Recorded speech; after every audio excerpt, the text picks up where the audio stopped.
It feels like we're seeing a much more confident and fired up Hugh Freeze in 2025. I think it's because he truly believes he has a good football team.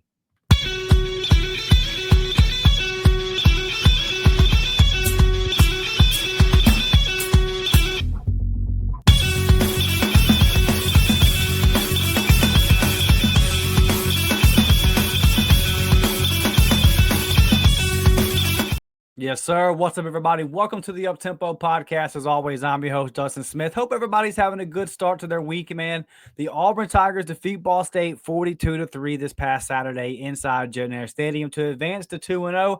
And there's something I've noticed starting back at SEC Media Days that I want to discuss on today's episode. Before we get into it, man, do me a big favor. Y'all know the deal. Smash that thumbs up button. Sub to the channel if you have not done that yet. If you're listening on audio, Spotify, whether it be Apple, wherever you get your podcast, leave a 5-star review. Go ahead and turn on your instant downloads and your notifications. All those things help the show grow. You guys have been doing a good job of that. Our numbers are off the charts this month, and I cannot say thank you guys enough. But look, Hugh Freeze.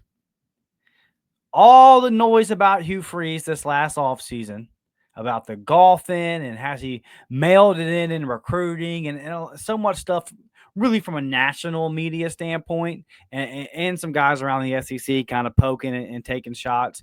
You know, there's a head coach over there in Oxford that likes to take his shots. Just a lot of talk, man. And Hugh doesn't ever really engage in the back and forth with it.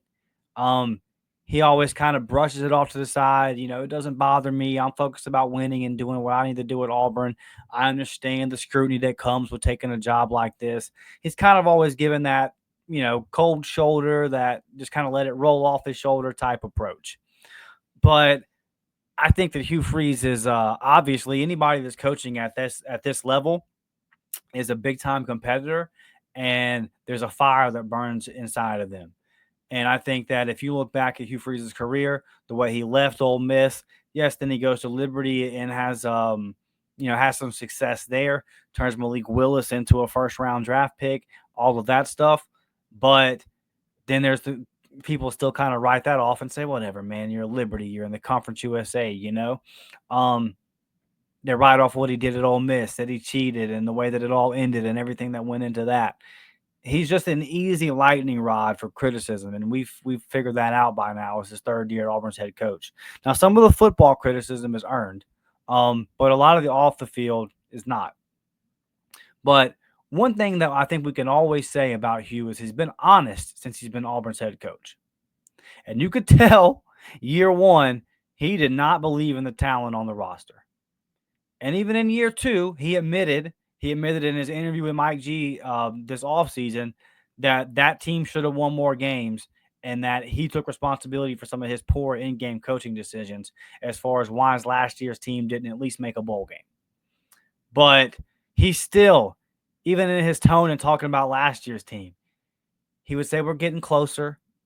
But, man, I was at SEC Media Days. You can go back and watch all of the content that we put out. I sat down with my guy, Ike Jones, and we just talked about this was a different Hugh Freeze. And it was. He sat down with Mike at SEC Media Days and did a brief interview. And I was there running the audio and the camera, helping out. And you could just tell, man, the demeanor was different. It didn't seem fake. He seemed like he really believed it. And then you spoke with Keldrick Falk and you spoke with Connor Liu and Jackson Arnold. And these guys, like on camera and off camera, you could tell like it was legit. It wasn't fake when, there were some previous years where I heard Auburn players say, we think we're going to make a run at the SEC title and blah, blah. And I didn't believe it. It felt like just off-season talk. And you haven't really heard those big grand statements from Auburn. Like I haven't heard any players or coaches say, we expect to do these things and we're going to do it. Like no big guarantee. They just kind of silently have like, hey, we're going to be good. We believe we're going to be good and y'all are going to find out. And I think the tone from Hugh Freeze starting at SEC Media Days was the first time where I stepped back and I had to say, look, I don't want to read too much into media days, but he's been honest. And you kind of, if you watch enough press conferences, if you follow it the way that we do here, you can pick up on it, right? You can pick up on mannerisms and tones and moods and all those kind of things. And like the confidence seemed legit. He felt like he really believed in the roster. He felt like he really had something with Jackson Arnold. We've seen 2 post-game press conferences now, and Hugh's done them both with his quarterback at his side. There was a terrible call where a fumble that Robert Woodyard clearly had Saturday night against Ball State was taken away. Auburn's up big. It has no consequence on the game other than it stole a shutout because they kicked a field goal. And Hugh Freeze was beside himself, and rightfully so because it was an awful call.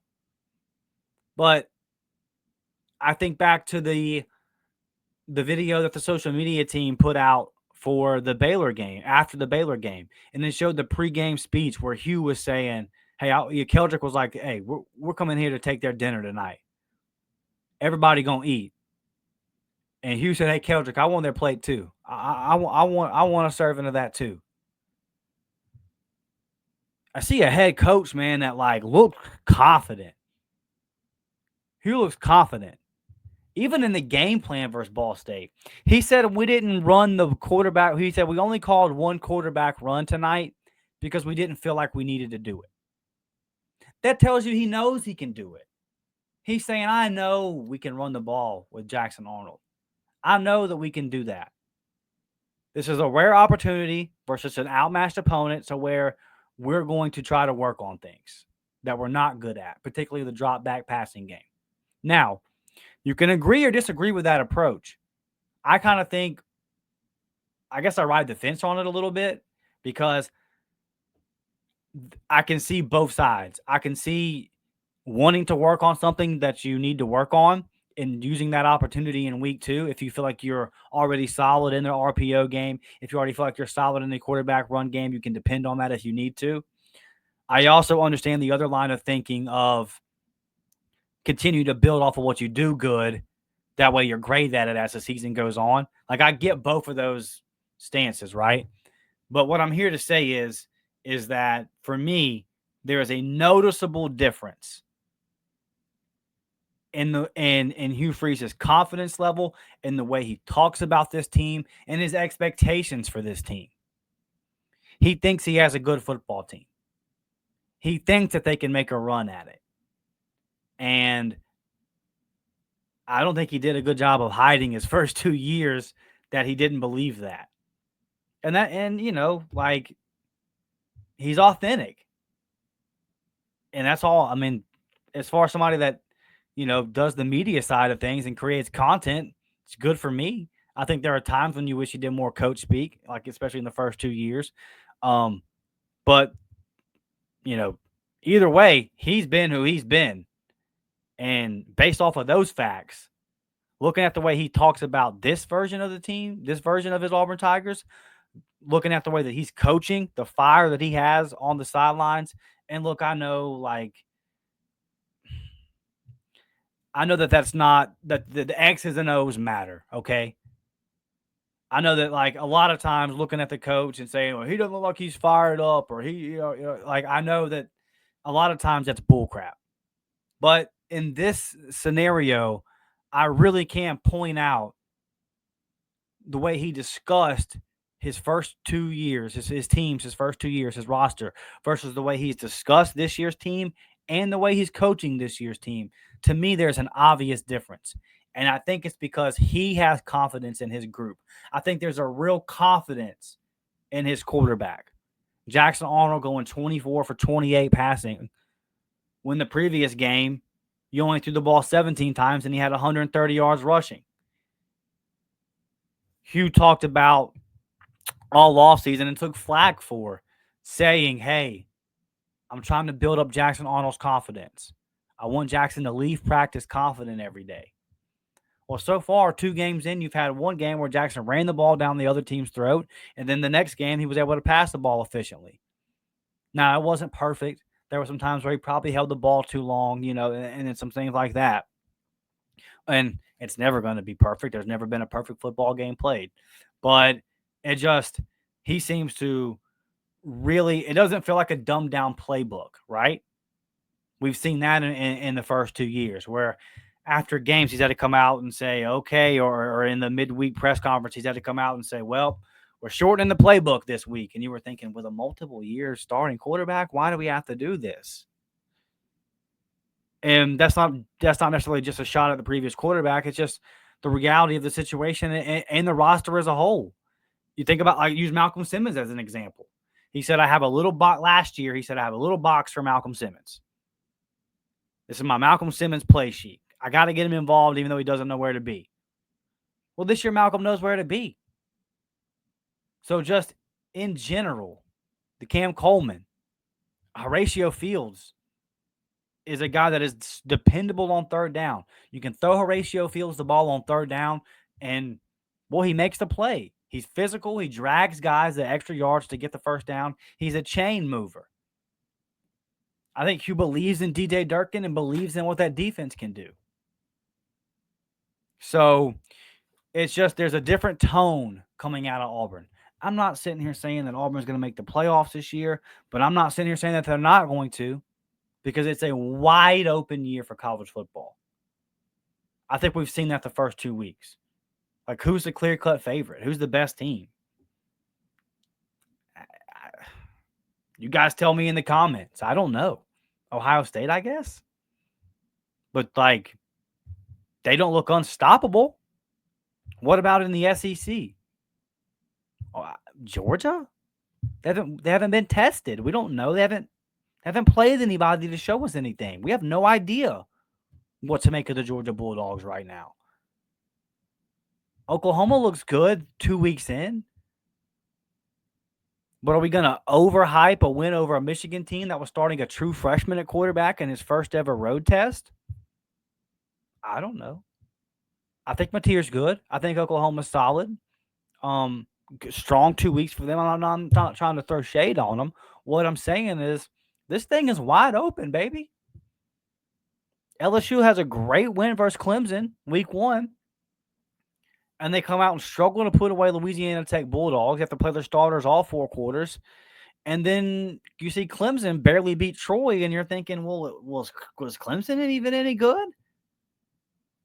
So what does that win even mean for LSU? Like, how good is Clemson?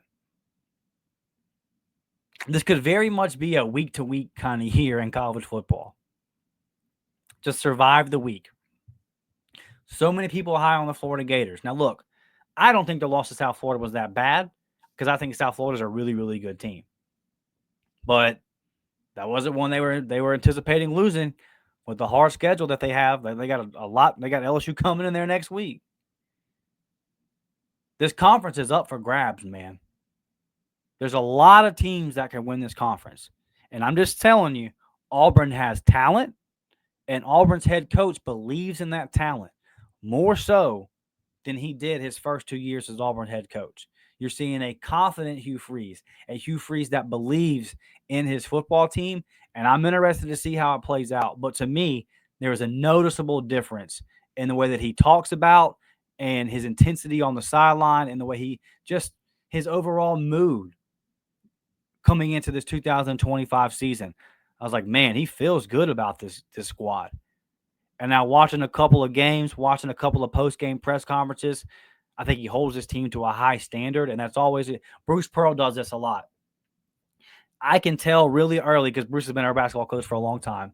I can tell pretty early into a season off of Bruce's media stuff how he believes in, how much he believes in a team.